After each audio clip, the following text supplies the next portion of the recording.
सर्वप्रथम सर्वांना श्री स्वामी समर्थ. स्वामी महाराजांच्या कृपेने तुमच्या सर्व चांगल्या इच्छा पूर्ण होत ही स्वामींचरणी प्रार्थना करते आणि आजच्या व्हिडिओला सुरुवात करते. उद्या 27 मे 2026 बुधवार दिवशी अधिक ज्येष्ठ महिन्यातील शुक्ल पक्षातील कमला एकादशी आलेली आहे. बघा, अधिक महिना सुरू आहे आणि अधिक महिन्यात 2026 मधील अधिक महिन्यामध्ये 2 कमला एकादशी आलेल्या आहे.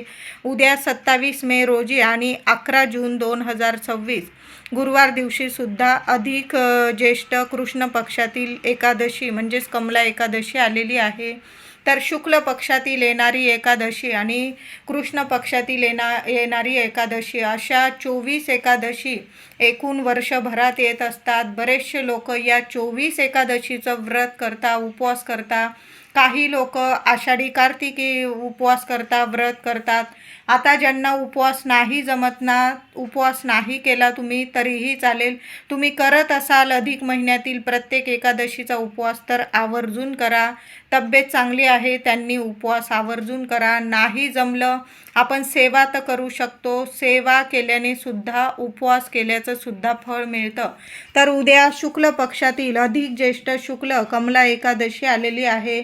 सोन्यासारखा दिवस आहे. अधिक महिन्यातील ही एकादशी अतिशय सुंदर सोन्यासारखा दिवस आहे. सर्वांनी लवकर उठायचं आहे आणि आंघोळीच्या पाण्यात चिमूटभर हळद टाकायची आहे. तुळशीचं पान असेल एखादं, तुम्ही तुळशीचं पानही टाकू शकता. पण उद्या कृपया कुणीच तुळस तोडू नका. तुळशीला हात लावू शकतो का? तर हो, आपण पूजा करण्यासाठी, सेवा करण्यासाठी तुळशीला हात लावू शकतो. फक्त तोडू नका. मंजुळा किंवा तुळशीचे पानं तोडू नका. आजच तोडून ठेवा किंवा फुलवाल्या दादांकडून तुम्ही विकत आणली चालेल. तर उद्या थोडीशी चिमूटभर हळद, थोडंसं गंगाजल असेल, कारण अधिक महिन्यामध्ये गंगेमध्ये स्नान करणं खूप प्रभावशाली ठरत असतं. तीर्थक्षेत्री स्नान करायला बरेचसे लोक या अधिक महिन्यामध्ये जात असतात. तर आपल्याला नाही जमलं गंगेत स्नान करणं तर घरच्या घरी गंगेचं थोडं गंगाजल थोडं टाका. थोडी चिमूटभर हळद टाका. तुळशीचं पान असेल एक आवर्जून टाका. लहान मुलांपासून मोठ्या व्यक्तीपर्यंत हा उपाय अंघोळीचा सर्वांनी जरूर करा. जे शारीरिक मानसिक त्रास असतील ते संपूर्ण नष्ट होईल.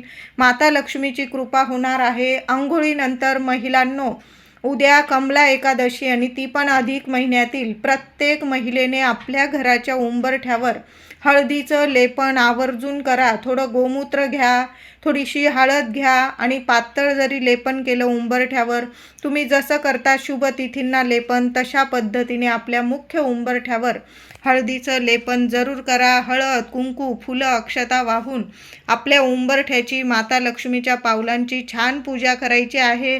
हळदीचं स्वस्तिक काढायचं असेल तुम्हाला मुख्य दरवाजावर, आवर्जून काढा. 5 आंब्याची पानं असतील तर आंब्याची पानं सुद्धा धुवून घ्या, स्वच्छ पुसून घ्या. प्रत्येक आंब्याच्या पानाला लक्ष्मी नारायणांचा मंत्र जपा. ओम नमो भगवते वासुदेवाय नमः, ओम श्रीम नमः आणि हळदी कुंकवाचं बोट त्या प्रत्येक आंब्याच्या पानाला लावा आणि ती 5 पानांची 11 पानांची डाहळी किंवा तोरण बनवलेलं असेल आपल्या मुख्य दरवाजावर जरूर लावा. खूप शुभ ठरेल. शुभ मंगल गोष्टी घरात घडून येतील. कमला एकादशीला प्रत्येक महिलेने आपल्या तुळशी मातेची सुद्धा छान सेवा करायची आहे. पूजा करा. सकाळीच आंघोळीनंतर उंबरठा पूजन करण्याच्या आधी किंवा नंतर करून झाल्यानंतर तुळशीची छान पूजा करा. तुळशीजवळ मुख्य दाराशी लहान का होईना रांगोळी काढा. रांगोळीवर सुद्धा हळदी कुंकू अर्पण करा. त्याचबरोबर तुळशीला चमचाभर दूध अर्पण करा. उन्हाळ्याचे दिवस आहे. देवांना अभिषेक केलेलं तीर्थ किंवा स्वच्छ पाणी तुम्ही तुळशीला अर्पण करू शकता. पण चमचाभर गाईचं दूध तुळशीला अर्पण करा. चिमूटभर हळद अर्पण करा. हळदी, कुंकू, फुलं, अक्षता वाहून तुळशी मातेची छान पूजा करायची आहे. आणि 1 रुपयाचं नाणं घेऊन तुम्हाला तुळशीच्या मातीत तुळशीजवळ ठेवून द्यायचं आहे. महिलांनो, करून बघा. सुंदर अनुभव येतील. सोन्यासारखे अनुभव येतील. काही जास्त लागणार नाही तुम्हाला. फक्त 1 रुपयाचं नाणं घ्यायचं आहे. सकाळीच ही सेवा करायची आहे. तुळशी माऊलीची छान सेवा करा, पूजा करा. आणि 1 रुपयाचं नाणं तुळशीच्या मातीत ठेवून द्यायचं आहे, दिवसभर राहू द्यायचं आहे. त्या नाण्याची सुद्धा हळदी कुंकू फुलं अक्षता वाहून पूजा करा. ओम श्रीम नमः, ओम नमो भगवते वासुदेवाय नमः. उद्या जेवढा मंत्र जपता येईल ना तेवढा जपा. कुणाशी नाही बोलला तुम्ही तरीही चालेल, मौन धरून घ्या, पण आपल्या मुखातून जेवढ्या वेळा लक्ष्मीनारायणांचा मंत्र जपता येईल ना, तसं तर अधिक महिन्यामध्ये जेवढा मंत्रोच्चार होईल ना लक्ष्मीनारायणांचा, तेवढं अधिकाधिक आपल्याला भरभरून पुण्यफळ मिळणार आहे. बघा, उद्या कुणाची निंदा नानस्ती होणार नाही याची कृपया सर्वांनी काळजी घ्यायची आहे. बुधवार आहे, बऱ्याचशा घरांमध्ये मांसाहार केला जातो. कृपया मांसाहार मद्यपान होणार नाही. त्याचबरोबर मसूरची डाळ वगैरे तुम्ही जर टाळत असाल तर मसूर किंवा अख्खा मसूर डाळ या गोष्टीसुद्धा आहारात घेतल्या जाणार नाही याची काळजी घ्या. काही लोक तर कांदा लसूण विरहित जेवण करता, नाही जमलं पण मांसाहार तर टाळता येईल. कृपया उद्या सर्वांनी मांसाहार वगैरे करू नका. जेवढी लक्ष्मीनारायणांची सेवा कराल ना तेवढं भरभरून फळ मिळणार आहे. उद्या तुळशीची पूजा करून तुळशीच्या मातीत 1 रुपयाचं नाणं ठेवायचं आहे. संध्याकाळी ते नाणं उचलून घ्यायचं आहे, देवघरात ठेवा माता लक्ष्मी समोर आणि त्याची पुन्हा पूजा करायची. आणि नंतर गुरुवारी किंवा रात्रीत जरी तुम्ही ते नाणं तुमच्या पर्समध्ये किंवा एखाद्या लाल कपड्यात बांधून तुम्ही तुमच्या तिजोरीत ठेवू शकता. एखाद्या पर्समध्ये ठेवलं तर कोपऱ्याला ठेवा, म्हणजे ते नाणं आपल्याला खर्चायचं नाही आहे. हा उपाय केल्याने तुमच्या पर्समध्ये इतका पैसा येऊ लागेल. मी म्हणत नाही की कष्ट सोडूनच द्यावे लागतील, कष्ट करायचेच आहे आपल्याला.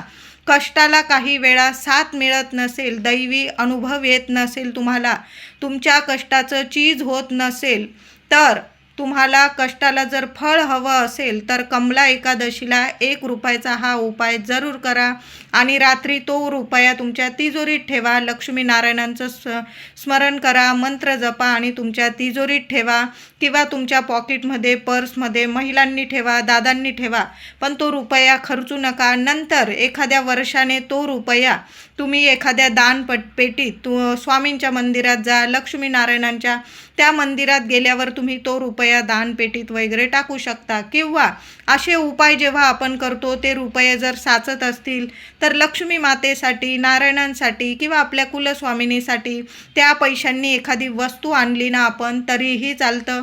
यामुळे सुद्धा आपलं भाग्य साथ देऊ लागतं, आपल्या कष्टाला मेहनतीला फळ मिळते, लक्ष्मीनारायणांची साथ मिळते.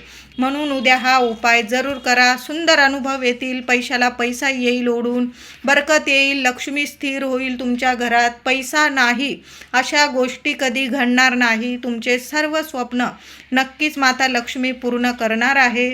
उद्या देवघरात देवांना छान असा दुधाने पंचामृताने अभिषेक जरूर घाला. बाळकृष्णाची मूर्ती असेल, बाप्पाची मूर्ती असेल, सर्व देवांना गाईच्या दुधाने किंवा पंचामृत तयार केलेलं असेल किंवा थोडीशी केशर दुधात किंवा पाण्यात मिक्स करा आणि त्याने जर तुम्ही अभिषेक घातला ना तर खूप छान अनुभव येतील तुम्हाला. आता नाही तुमच्याकडं केशर, देवांसाठी जी हळद वापरताना तुम्ही ती जरी पाण्यात मिक्स केली किंवा दुधात मिक्स केली आणि त्या पाण्याने दुधाने तुम्ही बाळकृष्णाच्या, विठू माऊली, रुक्मिणी मातेची मूर्ती असेल, लक्ष्मीनारायणांची मूर्ती असेल, माता लक्ष्मीची मूर्ती असेल तर त्या मूर्तीवर जरूर असा हळदीच्या पाण्याने किंवा दुधाने अभिषेक जरूर करा. बाप्पालासुद्धा असा अभिषेक करू शकता तुम्ही. नंतर तुम्हाला ते पाणी झाडांना अर्पण करायचं आहे. छान असं ओलं अष्टगंध करा, हळदी कुंकू ओलं करा, देवांना तिलक करायचं आहे. गणपती बाप्पाला छान दुर्वा अर्पण करा. उद्या बुधवारसुद्धा आलेला आहे, बाप्पाला दुर्वा अर्पण करा. महादेवांची शिवपिंडी असेल, छान असा बेल फूल अर्पण करा. आणि बाळकृष्णाच्या मूर्तीला तुम्हाला जर पिवळी चाफ्याची फुलं किंवा पिवळी झेंडूची फुलं मिळाली, आवर्जून पिवळी फुलं अर्पण करायची आहे. आणि जेवढी तुळस असेल ना तुमच्याकडं, महिलांनो, दादांनो, उद्या विष्णू सहस्त्र नामावली पठण करत श्री हरी ओम नमो म्हणजे बाळकृष्णांना जरूर अर्पण करायचं आहे. ओम नमो भगवते वासुदेवाय नमः. ओम विष्णवे नमः. जेवढेही तुळस असेल ना, मंत्र जपत जपत जपत तुम्हाला ती तुळस बाळकृष्णाच्या मूर्तीवर अभिषेक करायचा आहे. जेवढी तुळस अर्पण कराल ना तेवढंच चांगलं. चांगली तुळशीची पानं घ्या, स्वच्छ बघून घ्यायची आहे. तुटलेली वगैरे तुळस देवांना अर्पण करू नका. विठू माऊली रुक्मिणी मातेला सुद्धा तुळस अर्पण करायची आहे. उद्या देवघरात काहीतरी गोडाचा नैवेद्य उद्या जरूर दाखवा. पिवळी केळीचा नैवेद्य दाखवू शकता किंवा खीर बनवली. आपण एकादशीला भात तर खात नाही, पण देवांना तुम्ही खिरीचा नैवेद्य दाखवू शकता. संध्याकाळी ती खीर तुम्ही प्रसाद स्वरूप खाऊ शकता. तर उद्या तुम्ही खिरीचा नैवेद्य दाखवा. रव्याची खीर करू शकता, शेवयांची करू शकता, तांदळाची, गव्हाच्या खपली गव्हाची. तर त्यामध्ये थोडी केशर असेल, मखाने असतील तुमच्याकडं, आवर्जून टाका आणि देवांना या खिरीचा किंवा वेगळी मिठाई बनवलेली असेल, तुम्ही शिऱ्याचा नैवेद्य बनवलेला असेल तर तो नैवेद्य दाखवताना त्या नैवेद्यावर एक का होईना तुळशीचं पान जरूर ठेवा. उद्या एकादशी आहे. देवांना लगेच नैवेद्य स्वीकार करतात देव आणि भरभरून आशीर्वाद देतात. म्हणून तुळशीचे जेवढे उपाय करता येईल ना तेवढे आवर्जून करा. देवांना अभिषेक करा उद्या तुळशीचा आणि संध्याकाळी त्यातीलच एक तुळशीचं पान देवांच्या चरणाजवळून उचलून घ्या. मुलांना सुद्धा एक तुळशीचं पान खायला द्या. तुम्ही सुद्धा देवांचा आशीर्वाद प्रसाद स्वरूप ते तुळशीचं पान खाऊन घेतलं किंवा नैवेद्यावर जे तुळशीचं पान ठेवलेलं असेल ते जरी खाल्लं तुम्ही चालेल. खूप सोन्यासारखे अनुभव येतील तुम्हाला. कितीही त्रासात असाल, संकटात असेल, कुणाला सांगता येत नाही अशा संकटात असाल तुम्ही, सर्व दुःख संकट क्षणात लक्ष्मी नारायण दूर करतील आणि भरभरून कृपा करतील. बघा, सुंदर दिवस आहे. जेवढी सेवा कराल ना त्याचं भरभरून फळ मिळणार आहे.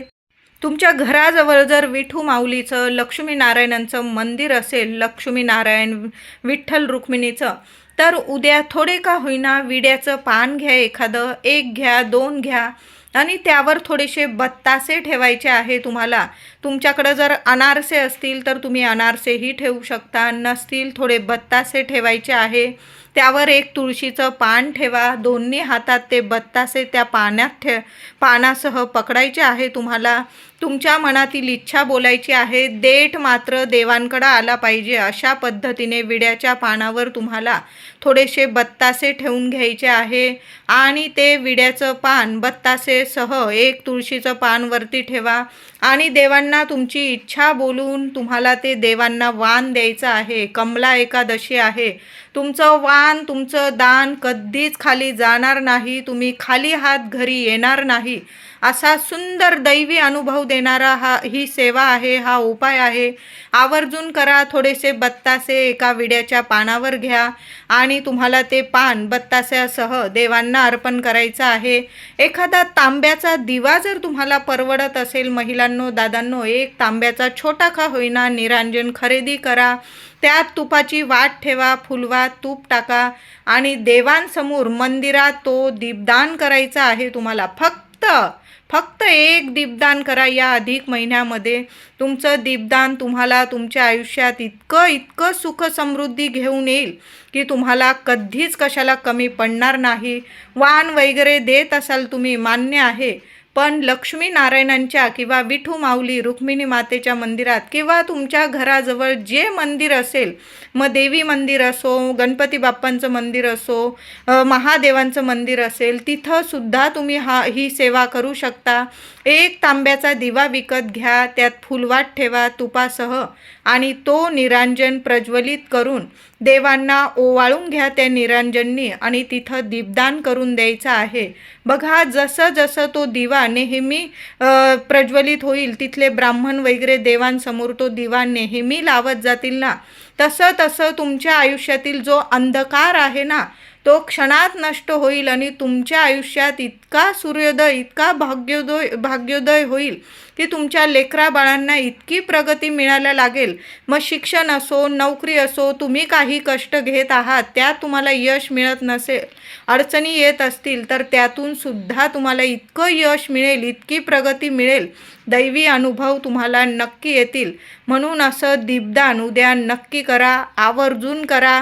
आता उद्या नाही जमलं माझ्या महिलांना, दादांना, काही अडीअडचणी असल्या तर पुढील कमला एकादशी येत आहे 11 जून रोजी. त्या दिवशी सुद्धा तुम्ही अशी सेवा करू शकता.